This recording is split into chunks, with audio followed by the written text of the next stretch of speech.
ദേ ഇങ്ങനെയാണ് കേട്ടോ 100 രൂപയുടെ ഒരു ഊണ് വാഴയിലയിൽ. എന്നൊക്കെ ഉള്ളതെന്ന് നോക്കിയേ. ഇഞ്ചി, നാരങ്ങ, മാങ്ങ, ഉടച്ചുകറി, തോരൻ, അവിയൽ, കപ്പ, പരിപ്പ് ഒഴിച്ചിട്ടുണ്ട്, പപ്പടം ദേ ഇവിടെ ഇരിക്കുന്നുണ്ട്. ഇത് കൂടാതെ ഇനി സാമ്പാർ, പുളിശ്ശേരി, പിന്നെ അത് ഇങ്ങനെ ഒരു മീൻകറി, ദേ പായസം. ഇനിയാണ് നമ്മുടെ പ്രധാന ഐറ്റം പായസം. അതും വെള്ളരിക്ക കൊണ്ടുള്ള പായസം. ഈ ഊണിന് 100-ൽ എത്ര മാർക്ക് കൊടുക്കുമെന്ന് വെച്ചാൽ ഞാൻ 110 കൊടുക്കും. കാരണം അത്രയ്ക്ക് സ്വാദാണ്, ഒന്നും പറയാനില്ല. ഇതാ സ്പെഷ്യൽ പാൽക്കപ്പ. ഈ പാൽക്കപ്പയുടെ കൂടെ ഇവിടെ ഉള്ളൊരു ഐറ്റമാണ് ഇത്. ബെല്ലാരി ബീഫ്. ഇതാണ് കേട്ടോ ചേട്ടൻ അതിനിട്ടിരിക്കുന്ന പേര്. അത് ഉണ്ടാക്കുന്ന രീതിയൊക്കെ ഭയങ്കര വ്യത്യാസമായിരുന്നു. ഈ മുളകൊക്കെ പ്രത്യേകം വറുത്തിട്ട് അങ്ങനെ. എന്താ കണ്ടാ. നമസ്കാരം, പുതിയൊരു വീഡിയോയിലേക്ക് എല്ലാവർക്കും സ്വാഗതം. തിരുവനന്തപുരം ജില്ലയിലാണ്. ഇത് പൊന്മുടിക്കൊക്കെ പോകുന്ന വഴി വിദുര ചന്തമുക്ക്. ഇവിടെ ഒരു നാസ് ഓഡിറ്റോറിയം ഉണ്ട്. അതിൻ്റെ ഓപ്പോസിറ്റായിട്ട് തങ്കം റെസ്റ്റോറൻറ്റ്. സതീഷ് ചേട്ടനും ഇനി ചേച്ചിയും 2 മക്കളും ഇങ്ങനെ 4 പേരും കൂടെ ചേർന്നിട്ടാണ് ഹോട്ടലിലെ കാര്യങ്ങളൊക്കെ നോക്കുന്നത്. അപ്പോൾ എനിക്ക് ഇൻസ്റ്റഗ്രാമിൽ വന്നൊരു മെസ്സേജാണ് ഈ കടേനെ പറ്റി. അങ്ങനെയാണ് ഞാൻ ഇവിടേക്ക് വരുന്നത്. ചേട്ടനാണെങ്കിൽ ഒരുപാട് വർഷം ദുബായിൽ ഷെഫായിട്ട് ജോലി ചെയ്തിരുന്നതാണ് കേട്ടോ. ഇവിടെ നാട്ടിൽ വന്നു, കൊറോണയുടെ ഭാഗമായിട്ട് ജോലിയൊക്കെ നിർത്തി നാട്ടിൽ വരേണ്ടി വന്നു. പിന്നെ അതിനുശേഷം ആൾ കുറച്ച് ഹോട്ടലിലൊക്കെ ജോലി ചെയ്യണതിൻ്റെ ഇടയിൽ സ്ട്രോക്ക് വന്നു. അങ്ങനെ അതിൽ നിന്നൊക്കെ ഒന്ന് റിക്കവറായി വന്നിട്ട് തുടങ്ങിയതാണ് ഇത്. അപ്പോൾ 100 രൂപയ്ക്ക് പായസവും കൂടെ ചേർത്ത്, അത് നിറച്ച് കറികളൊക്കെ ഉണ്ട്, പായസവും കൂടെ ചേർത്ത് 100 രൂപയ്ക്കാണ് ഊണ് കൊടുക്കുന്നത്. അപ്പോൾ ഇവിടുത്തെ വിശേഷങ്ങളാണ് നമ്മളിന്ന് പങ്കുവയ്ക്കുന്നത്. അപ്പോൾ പായസത്തിൻ്റെ പണിയാണ് ഇപ്പം നടന്നുകൊണ്ടിരിക്കുന്നത്. ഇന്നാണെങ്കിൽ ഒരു വെറൈറ്റി പായസമാണ്. വെള്ളരിക്ക അല്ലേ ഏട്ടാ? വെള്ളരിക്ക പായസം. അതാ സാമ്പാർ റെഡിയാണ്. ഇതാണ് ഞാൻ പറയുന്ന അവിയൽ. ഇതിനധികം കുഴയാത്ത അവിയൽ കണ്ടോ. പരിപ്പ്. അപ്പോൾ ഇത് ഇവിടുത്തെ ഒരു സ്പെഷ്യൽ കറി കേട്ടോ, ചേട്ടൻ്റെ സ്പെഷ്യൽ. ഇപ്പോൾ ചുരക്കയൊക്കെയാണ് അതിൽ ഇട്ടിട്ടുള്ളത്. ഇത് കടച്ചക്ക കൊണ്ടുള്ള ഒരു തോരനാണെങ്കിൽ ഞാനിത് കഴിച്ചു നോക്കിയായിരുന്നു. ഇറച്ചിക്കറിയുടെയൊക്കെ ഒരു സ്വാദാണ്. ഇതാ കപ്പയും റെഡി. അപ്പോൾ ഒഴിക്കാൻ പുളിശ്ശേരിയും ഉണ്ട്. ഇവിടെ ഓരോ ദിവസവും ഓരോ സൈസ് പായസമാണ്. ഇന്നത്തെ പായസം കേട്ടോ ഇത്. അതും വെള്ളരിക്ക കൊണ്ടുള്ള പായസം. എടുക്കണ കണ്ട അടയാന്നാണ് തോന്നുന്നത് അല്ലേ. മീൻകറി ഇല്ല അല്ലേ ഊണിൻ്റെ കൂടെ? മീൻകറി ഉണ്ട്. അപ്പോൾ മീൻകറി, സാമ്പാർ, പുളിശ്ശേരി, പരിപ്പ്, 4-5 കൂട്ടുണ്ട് ഒഴിക്കാൻ. 2 കൂട്ടം അച്ചാറുണ്ട്. ഇഞ്ചിക്കറി ഉണ്ട്, പിന്നെ നാരങ്ങയും മാങ്ങയും 2 കൂട്ടം അച്ചാറും ഉണ്ട്. നല്ല കുടംപുളിയും ഇതുപോലത്തെ ഉണ്ടമുളകും ഒക്കെ ഇട്ട് വെച്ച മീൻകറിയാണ് കേട്ടോ.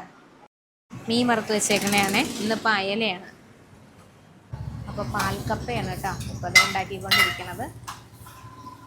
അപ്പോൾ അതാ ചിക്കൻ ബിരിയാണി ദമ്മിടാൻ പോവുകയാണ്. എത്ര വർഷം ഉണ്ടായിരുന്നു ചേട്ടാ ദുബായിൽ? 19 വർഷം. അപ്പോൾ ഈ ചേട്ടൻ കുക്കിംഗ് ഒക്കെ പഠിച്ചതാണോ? അതേ എങ്ങനെയാ? ഹോട്ടൽ മാനേജ്മെന്റ് ആണോ? പഠിച്ചിട്ട് പോയതാ? ഡിപ്ലോമ. ഈ ഒരു മേഖല എങ്ങനെ എടുക്കണേ? ഇഷ്ടം കൊണ്ടാണ്? അതെ, പാചകമൊക്കെ പണ്ടേ ഇഷ്ടം. ഇവിടെ പായസം വെറൈറ്റിയാണ്. ഓരോ ദിവസം ഒരു വെറൈറ്റി പായസമാണ്. പായസവും കൂട്ടിയിട്ടാണ് നിങ്ങൾ 100 രൂപ പായസം കൂടെ കൂട്ടിയിട്ട് സദ്യ പോലെയാണ്. ബിരിയാണി ഉണ്ട്, ചിക്കൻ ബിരിയാണി എല്ലാ ദിവസവും ഉണ്ട്. എല്ലാ ദിവസവും ബിരിയാണി മീൽസ് ആണ് മെയിൻ. അല്ലാണ്ട് നമുക്ക് കടയ്ക്ക് അങ്ങനെ അവധി വരുന്നതോ? കടയ്ക്ക് മൺഡേ. അത്യാവശ്യം ആളുകളൊക്കെ അറിഞ്ഞു വരുന്നുണ്ട്. കഴിച്ച ആളുകൾ തിരിച്ച് വരുന്നുണ്ട് അല്ലേ? അപ്പൊ എൻ്റെ അടുത്തും അങ്ങനെ പറഞ്ഞു തന്നതാണ് ഒരാള്. ഇവിടുത്തെ രുചി അറിഞ്ഞു വെച്ചു. അപ്പൊ എന്തായാലും ഞാൻ ഇനി കഴിച്ചു നോക്കാം.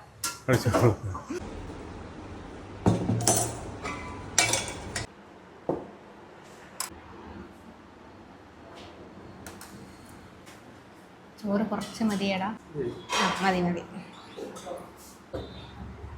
ഇന്ന് പരിപ്പും പപ്പടവും കൂട്ടി കഴിക്കാമെന്ന് വിചാരിച്ചു.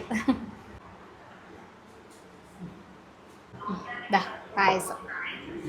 ഇതാ സ്പെഷ്യലായിട്ട് വറുത്ത മീൻ വേണമെങ്കിൽ അങ്ങനെയുണ്ട് കേട്ടോ. അപ്പോൾ അതാ പായസം കൂട്ടിയിട്ട് ഊണ് കഴിക്കാൻ പോവുകയാണ്. നല്ല സൂപ്പർ ഊണും സൂപ്പർ പായസം. ഞാൻ പായസം ഉണ്ടാക്കി കഴിഞ്ഞപ്പോൾ തന്നെ എനിക്ക് തോന്നുന്നു ഞാനായിരിക്കും ആദ്യം അതിൻ്റെ സ്വാദ് നോക്കി ഉണ്ടാവുക. എല്ലാം കറക്റ്റാണ്. പിന്നെ 10-14 ഐറ്റം വരുന്നുണ്ട് കേട്ടോ 100 രൂപേൻ്റെ ഊണാണെങ്കിലും. അപ്പോൾ പായസം കണ്ടുകൊണ്ട് ഞാൻ വിചാരിച്ചു നമുക്ക് പരിപ്പ് കൂട്ടിയിട്ട് പപ്പടവും കൂട്ടിയിട്ട് കഴിക്കാമെന്ന്.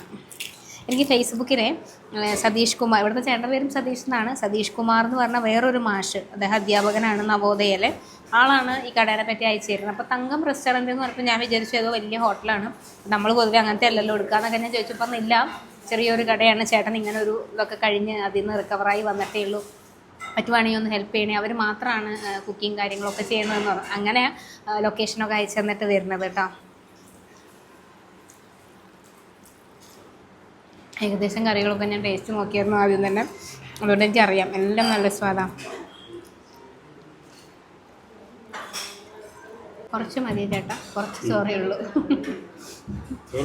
ചോറ് മതി, എനിക്കിനി പായസം കുടിക്കണ്ടേ, കപ്പ കഴിക്കണ്ടേ, കപ്പ മതി. അതെ, എല്ലാം കഴിക്കാനുള്ളതാണ് ഇനി. ഞാൻ കുറച്ച് ചോറ് മേടിച്ച് ചെയ്തുകൊണ്ടാക്കാൻ, കപ്പ, അവിയൽ, തോരൻ, ഇങ്ങനെ കുറേ കറികളുണ്ടല്ലോ. അപ്പോൾ കുറേ കറികളുള്ളപ്പോൾ ചോറ് കുറച്ച് കഴിച്ചാൽ നമുക്ക് ഇതൊക്കെ കഴിക്കാൻ പറ്റുള്ളൂ. പിന്നെ അവിയൽ എനിക്ക് ഭയങ്കര ഇഷ്ടപ്പെട്ടെ. കാരണം ഞാൻ പറയാറുണ്ടല്ലോ ഇടയ്ക്ക്, ഞങ്ങളുടെ അവിടെ അവിയൽ ഇങ്ങനെ ആയിരിക്കുക, അതായത് ഈ കഷ്ണത്തേലൊക്കെ തേങ്ങ ഇങ്ങനെ പുരണ്ടിരിക്കും. കണ്ടോ, ഇതാണ് ഞാൻ പറയുന്ന അവിയൽ. എറണാകുളം ജില്ലയിലൊക്കെ ഉള്ളവർക്ക് മനസ്സിലാവും ഇങ്ങനെ. പക്ഷെ ഞാൻ ഇവിടെ വരുമ്പോൾ കുറച്ചും കൂടി ലൂസ് ഒരു അവിയൽ, അതായത് ഇങ്ങനെ വെച്ചാൽ കുറച്ചിങ്ങനെ ലൂസായിട്ടിരിക്കണം മാതിരി, അതെനിക്ക് അത്രയ്ക്ക് ഇഷ്ടമല്ല. ഞാൻ പൊതുവെ അധികം കഴിക്കാറില്ല. പക്ഷേ ഇതെനിക്ക് ഭയങ്കര ഇഷ്ടപ്പെട്ടു.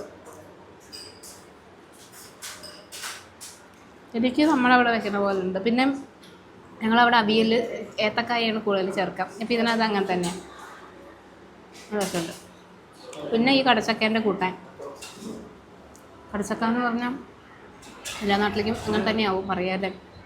ശീമച്ചക്ക തിരുവനന്തപുരത്ത് അങ്ങനെ പറയും. അപ്പോൾ ഈ കടച്ചക്ക ആണെങ്കിൽ നമ്മൾ ബീഫ് വരട്ടിയെടുത്തതുപോലെ ഉണ്ട്, തേങ്ങയൊക്കെ ചേർത്ത് തോരൻ പോലെ ആക്കിയിരിക്കണം. പക്ഷേ മീറ്റ് മസാല ചേർത്തിട്ടുണ്ട് തോന്നുന്നത്, അത് കാരണം അങ്ങനെ ഒരു ബീഫിൻ്റെ ഒരു മണവും സ്വാദും ഒക്കെയാണ്. അടിപൊളി. സാമ്പാറും അടിപൊളി. ശരിക്കും സദ്യയിലെ സാമ്പാർ എന്നൊക്കെ നമ്മൾ പറയില്ലേ, അതുപോലെ നല്ല രസമുള്ള സാമ്പാർ. ഞാൻ അന്ന് സാമ്പാർമാൻ്റെ വീട്ടിൽ നിന്ന് സാമ്പാർ പൊടി മേടിച്ചപ്പോൾ ഞാൻ നിങ്ങളുടെ അടുത്ത് പറഞ്ഞില്ലേ, ഞാൻ വെച്ച് നോക്കിയിട്ട് പറയാമെന്ന്. ഞാൻ വെച്ച് നോക്കിയായിരുന്നേ, ഒരു പാക്കറ്റ് ഫുള്ള് തീർന്നു. അടിപൊളിയെന്ന് വെച്ചാൽ ഒന്നും പറയാമല്ലോ, നിങ്ങൾ ധൈര്യമായിട്ട് മേടിച്ചോ. മറ്റേത് സാമ്പാർ കഴിച്ച് നോക്കിയല്ലേ ഉള്ളൂ, അതിപ്പോൾ അവരുടെ അല്ലെങ്കിൽ കൈപുണ്യം എന്നൊക്കെ പറയും. പക്ഷെ അത് കൊണ്ടുവന്ന് നമ്മൾ വെക്കുമ്പോൾ അതുപോലെ ആവുന്നുണ്ട് എന്ന് പറയുന്നതാണ് അതിൻ്റെ വിജയം. അപ്പോൾ ഞാൻ കൊണ്ടുവന്ന് വെച്ചു. പിന്നെ എൻ്റെ വീട്ടിൽ കൊച്ചിനൊന്നും അത്ര സാമ്പാർ ഇഷ്ടമുള്ള ആളൊന്നുമല്ല. പക്ഷേ അവനിപ്പോൾ ഞാൻ പറഞ്ഞ പോലെയാണ്, സാമ്പാർ അടിക്കുന്ന പറഞ്ഞ പോലെ സാമ്പാറൊക്കെ നിറയെ കൂട്ടാൻ തുടങ്ങി. അത് പിള്ളേർക്കൊക്കെ ഇഷ്ടപ്പെടും കേട്ടോ. എന്നാൽ ഓവറായിട്ടുള്ള എരിവോ മസാലയൊന്നുമില്ല, ഒക്കെ പാകത്തിനാണ്, നല്ല കൊഴുപ്പുള്ളൊരു സാമ്പാർ. നിങ്ങൾ മേടിക്കണ്ടെങ്കിൽ ധൈര്യമായിട്ട് മേടിച്ചോ. ഞാൻ ഉപയോഗിച്ച് നോക്കിയതിൻ്റെ ഒരു അനുഭവത്തിൽ പറഞ്ഞതാണ്. ഇതും ഏതാണ്ട് അതുപോലെയൊക്കെയുള്ള നല്ല രസമുള്ളൊരു സാമ്പാർ, രസമുള്ള സാമ്പാർ കൊള്ളാം അല്ലേ. അത്രയും പോകും. ഇവിടെ ഒന്നും രസമില്ല. ഇല്ല, ഊണിൻ്റെ കൂടെ തന്ന കപ്പയാണ്. ഞാനപ്പോൾ ഊണിൻ്റെ കൂടെ കഴിച്ചില്ല, കപ്പയും മീനും ഒക്കെ അവിടെ മാറ്റി വെച്ചു. അപ്പം കപ്പയും മീൻ കറിയും കൂടെ കഴിച്ച് വെക്കാം. അങ്ങനെ കപ്പയും മീൻ കറിയും. മറ്റേ നമ്മുടെ ഒരു മണവും എരിവൊക്കെ ഉള്ളൊരു മുളകുണ്ടല്ലോ, എന്തായാലും അറിയാം, പാൽമുളക്, ഗോഡൻകൊല്ലി, ആ മുളകാണ് കപ്പയിൽ അരച്ചിട്ടുള്ളത്. അപ്പോൾ ഒരുപാട് എരിവില്ല, പക്ഷെ അതിന് നല്ല മണം, നല്ല രസമുള്ളൊരു മണം. എനിക്കൊരു പുളിശ്ശേരി കൂട്ടാൻ വേണ്ടി മാത്രം. മതി മതി, കുറച്ച് മതിയടാ. അതിന് കണ്ടിട്ടത് കഴിക്കാതെ പോകാൻ തോന്നിയില്ല. മതി മതി. എനിക്ക് ഭയങ്കര ഇഷ്ടമാണ് ഈ മോര് കൂട്ടാൻ. അപ്പോൾ ഞാൻ ബാക്കി എല്ലാം കഴിച്ചു. ഞാൻ പിന്നെ എനിക്ക് ചോറ് കുറച്ചല്ലേ മേടിച്ചോളൂ, അപ്പോൾ അത് കാരണം ചോറും തീർന്നുപോയി. ഒരു ഈ മോരുകറി കണ്ടേച്ച് എനിക്ക് കഴിക്കാതെ പോകാൻ വേണ്ടി ഇത്രയും സാധനങ്ങൾ കഴിച്ചതെല്ലാം ഭയങ്കര സ്വാദാണ്. അപ്പോൾ അതും കൂടി ഇനി കഴിക്കാതെ പോകാൻ വേണ്ടി തോന്നില്ല. ഞാൻ പരിപ്പ് കഴിച്ചു, സാമ്പാർ കഴിച്ചു, മീൻകറി കഴിച്ചു, ഇത് മാത്രം ഞാൻ കഴിച്ചു നോക്കിയില്ല. അതുകൊണ്ട് ഞാൻ രണ്ടാമത് ചോറെനിക്ക് വേണ്ടിയിട്ടല്ല, എന്നാലും മേടിച്ചതാണ്. എൻ്റെ പൊന്നെ, കഴിച്ചത് നഷ്ടമായി പോയനെ. പഴം പുളിശ്ശേരി. ഇനിയാണ് നമ്മുടെ പ്രധാന ഐറ്റം, പായസം. അതും വെള്ളരിക്ക കൊണ്ടുള്ള പായസം. ഞാൻ കഴിച്ചിട്ടില്ലായിരുന്നു കേട്ടോ. ഇവിടെ വന്നിട്ട് ആദ്യമായിട്ട് ഇവിടെ നിന്ന് ആയപ്പോൾ തന്നെ ഒരു പാത്രത്തിൽ കുടിച്ചു. എന്നാലും ഊണ് കഴിച്ച് ചെയ്യുമ്പോഴും കൂടി ഇച്ചിരി കഴിച്ചു നോക്കണ്ടേ.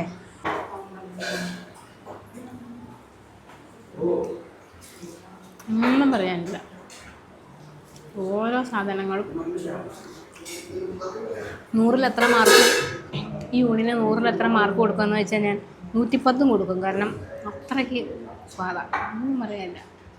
ഇത് കണ്ട വെള്ളരിക്ക കഷ്ണം, ഇത് കിടക്കണ കണ്ട വെള്ളരിക്കയാണെന്ന് ആർക്കാ തോന്നുക? നമ്മുടെ അട പോലെ തന്നെ ഉണ്ട്, കണ്ട ശർക്കര കിടന്ന് ഇങ്ങനെ വരണ്ട് പരുവം വരുന്നതാണ് ഇങ്ങനെ. അങ്ങനെ പായസവും കൂട്ടി ഒരു കിടിലൻ സദ്യയാണ് കേട്ടോ കഴിച്ചത്. ശരിക്കും 100 രൂപയ്ക്ക് ഇത്രയും കറികളും പായസവും എല്ലാം കൂടെ കൂട്ടിയിട്ട് വേറെ എവിടെയെങ്കിലും നമ്മൾ പോയിടത്തൊക്കെ 100 രൂപയുടെ ഊണൊക്കെ കാണിച്ചിട്ടുണ്ട്. പക്ഷെ ഇത്രയും ഐറ്റം ഒന്നും ഉണ്ടായിരുന്നില്ല. പക്ഷെ ഇതൊരു ഒന്നും പറയാനില്ല. ആ മീൻകറി മാത്രം നമുക്ക് വേണമെങ്കിൽ ഒഴിവാക്കാം. ഞാൻ വറുത്ത മീനൊന്നും ഞാൻ അതുകൊണ്ട് തൊട്ടില്ല. കാരണം ഇതിൻ്റെ തന്നെ സ്വാദം മീൻകറിയും കൂടെ ഒഴിവാക്കിയ ഒരു അസൽ സദ്യയാണ് 100 രൂപയ്ക്ക് തരുന്നത്. നിങ്ങളപ്പോൾ പൊന്മുടിക്കൊക്കെ പോകുന്നുണ്ടെങ്കിൽ ഇവിടെ നിന്നൊരു 10-18 കിലോമീറ്റർ ദൂരമുള്ളൂ പൊന്മുടിക്ക്. അപ്പോൾ ദൂരെ നിന്നൊക്കെ വരുന്നവർക്കാണെങ്കിൽ ഇവിടെ വണ്ടികളൊക്കെ പാർക്ക് ചെയ്യാനുള്ള സൗകര്യമുണ്ട്. ഉച്ചയ്ക്ക് ഊണും ബിരിയാണിയും പാൽക്കപ്പയൊക്കെ കിട്ടും. പിന്നെ ഇച്ചിരി അത്യാവശ്യം വലിയ വണ്ടിയൊക്കെ വന്നാലും പാർക്ക് ചെയ്യാൻ പറ്റും കേട്ടോ. അപ്പോൾ ഇനി ഇവിടെ വേറൊരു ഐറ്റം ഉണ്ട്, പാൽക്കപ്പ. അത് ഇവിടുത്തെ ഒരു സ്പെഷ്യലാണ്. അതും കൂടി കാണിച്ചു തരാം.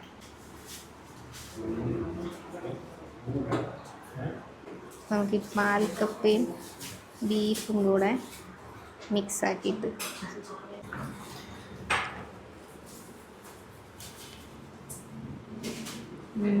അടിപൊളി, നല്ല സ്വാദാട്ടോ. ഒരു ഇച്ചിരി എരിവുണ്ട്. പിന്നെ എനിക്കിനി കൂടെ കഴിക്കാൻ വേണ്ടി സ്ഥലമില്ല. ഞാൻ നല്ല ഉഷാറായിട്ട് സദ്യ വയറ് നിറച്ച് കഴിച്ചതാണ്.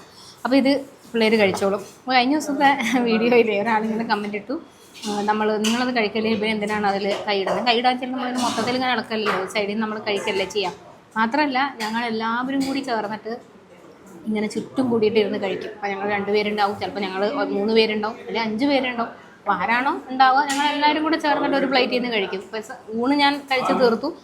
നിങ്ങൾ കാണാത്ത പോർഷനിൽ ഞങ്ങളെല്ലാവരും കൂടെ ചേർന്ന് കഴിക്കുന്നതും ഉണ്ടാവും. കാരണം അവരെയൊന്നും വീഡിയോയിൽ കാണിക്കണില്ല എന്നേ. അപ്പോൾ അതിനിങ്ങനെ കമൻറ്റ് ഇട്ടപ്പോൾ ഞാൻ റിപ്ലൈ ഒന്നും കൊടുക്കാൻ പോയില്ല. അത് ശരിയല്ല എന്നൊക്കെ പറഞ്ഞിട്ട് ഞാനിപ്പോൾ അധ്യാപികയൊക്കെ ആയതുകൊണ്ടാവും. ഞാൻ എൻ്റെ കോളേജിലും ഒക്കെ വർക്ക് ചെയ്യുന്ന കുട്ടികളും കേട്ട് ചോറ് വാരി കൊടുക്കുകയും ഒക്കെ ചെയ്യുന്ന ഞങ്ങൾ NSS ക്യാമ്പിലൊക്കെ പോകുന്ന സമയത്ത് കുട്ടികൾ ജോലി ചെയ്യായിരിക്കും. അപ്പോൾ ചെളിയിലും മണ്ണിലും ഒക്കെ വാരിക്കൊണ്ടിരിക്കുന്ന സമയത്ത് അവർക്ക് 10 മണിക്കുള്ള ഭക്ഷണം ഞാൻ പിന്നെ കുഴച്ച് ഞാനാണ് വായയിൽ വെച്ച് കൊടുക്കുക എല്ലാ എണ്ണത്തിനും. അത് ആണ് പെണ്ണ് വ്യത്യാസങ്ങളൊന്നുമില്ല. അവരെ പലരുടെയും കയ്യിൽ കഴുകും ചെളിയൊക്കെ. അപ്പോൾ അത് കഴുകിയൊക്കെ വരണ സമയത്തിൻ്റെ ഇടയിൽ ഞാൻ എല്ലാവർക്കും പിന്നാലെ കൊണ്ട് നടന്ന് ഉപ്പുമാവും പഴവും അല്ലെങ്കിൽ കപ്പയും മീൻകറി എന്നതാണേലും ഞാൻ കുഴച്ച് വായിൽ വെച്ച് കൊടുക്കും. എൻ്റെ പിള്ളേർക്കാർക്കും അതൊരു അറപ്പോ അല്ലെങ്കിൽ എന്തെങ്കിലുമായിട്ട് തോന്നിയിട്ട് ഇന്നേ വരെ ആരും അത് വേണ്ടാന്നും പറഞ്ഞിട്ടില്ല. അവരങ്ങനെ ചോദിക്കുള്ളൂ. ഞാൻ ഊണ് കഴിക്കുമ്പോൾ എൻ്റെ അടുത്ത് വന്നിരിക്കും, ഒരു ഉരുള ചോറ് തരുമോ എന്ന് ചോദിക്കും, ഞാൻ കൊടുക്കും. അതിപ്പോൾ എനിക്ക് അതിനത്രയും അങ്ങനെ ഒരു സാധനമൊന്നും എനിക്ക് തോന്നിയിട്ടില്ല. നമ്മൾ അങ്ങനെയൊക്കെയല്ലേ നമ്മളൊക്കെ ജീവിച്ചത്. നമ്മൾ ചെറുപ്പത്തിലൊക്കെ ഒരു ഇല പൊതി ചോറും കൊണ്ട് കോളേജിലോ സ്കൂളിലൊക്കെ പോയി കഴിഞ്ഞാൽ എത്ര കൈകൾ അതിനകത്ത് വരും. നമ്മൾ എന്തോരം പേര് കൂടിയാണ് കഴിച്ചിട്ടുള്ളത്. അപ്പോൾ അതുകൊണ്ട് എനിക്കതൊന്നും അങ്ങനെ വലിയൊരു വൃത്തിക്കുറവ് എന്നൊക്കെ പറഞ്ഞപ്പോൾ എനിക്കൊരു വിഷമം വന്നു. അതുകൊണ്ട് പറഞ്ഞതാണ്. ഞങ്ങൾ ഇങ്ങനെയൊക്കെയാണ് ഞങ്ങളെല്ലാവരും കഴിക്കുക. ഇഷ്ടമുള്ളവർ കഴിക്കട്ടെ. ചിലർക്ക് ചിലപ്പോൾ അത് ഇഷ്ടമാവില്ല. വേറൊരാൾ അയ്യരുടെ പാത്രത്തിൽ മേലേന്ന് എടുക്കുന്നതൊന്നും ഇഷ്ടമില്ലാത്തവരും കാണും. ഇഷ്ടമുള്ളവർ ഷെയർ ചെയ്യട്ടെ. എനിക്കിതൊന്നും അങ്ങനെ ഇഷ്ടക്കേടല്ല. ഞങ്ങളെല്ലാവരും അങ്ങനെ തന്നെയുള്ള ആളുകളാണ്. ഇതെനിക്ക് വേണ്ട, ഇവർ കഴിച്ചോളും. ഭയങ്കര സ്വാദെന്ന് വെച്ചാൽ ഈ പാൽക്കപ്പ പൊതുവെ എനിക്ക് ഭയങ്കര ഇഷ്ടമുള്ള ആളാണ് കേട്ടോ. അപ്പോൾ തേങ്ങാപ്പാലിൻ്റെയൊക്കെ ഒരു നല്ലൊരു സ്വാദാണ് അതിങ്ങനെ കഴിക്കുമ്പോൾ. ഈ കറികളൊന്നും അതിന് വേണമെന്നില്ല, അല്ലാതെ തന്നെ കഴിക്കാം. പിന്നെ ബീഫ് കുറച്ച് സ്പൈസി ആയിട്ടുള്ള ഒരു ഐറ്റമാണ്. എന്നായാലും ചേട്ടനെ സമ്മതിച്ച് കൊടുത്തേ പറ്റുള്ളൂ. കാരണം ലൈഫിൻ്റെ ഒരു ഘട്ടം മുഴുവൻ പ്രവാസ ജീവിതം, അത് കഴിഞ്ഞ് തിരിച്ചിവിടെ വന്നപ്പോൾ ഇതുപോലെയുള്ള ഒരു വലിയൊരു അസുഖം വന്ന് അതിനകത്തൊന്ന് തളർന്നുപോയി. അതിൽ നിന്ന് റിക്കവർ ചെയ്ത് വന്ന് കട്ടയ്ക്ക് സപ്പോർട്ടായിട്ട് ചേച്ചിയും മക്കളും എല്ലാവരും കൂടെ ഉണ്ട്. ഇതിങ്ങനെ മുന്നോട്ടേക്ക് പോവുകയാണ്. ഒരു തുടക്കമാണ്. നിങ്ങളുടെ ഒരു സപ്പോർട്ടും കൂടെ ഉണ്ടെങ്കിൽ അടിപൊളിയായിട്ട് വരും. ഇവിടെ വന്ന് ഭക്ഷണം കഴിച്ചിട്ട് എനിക്ക് 100% ഉറപ്പാണ് നിങ്ങൾ ആരും കൊള്ളില്ല എന്ന് പറയില്ല എന്നുള്ളത്. അത്രയ്ക്ക് കിടിലനാണ്.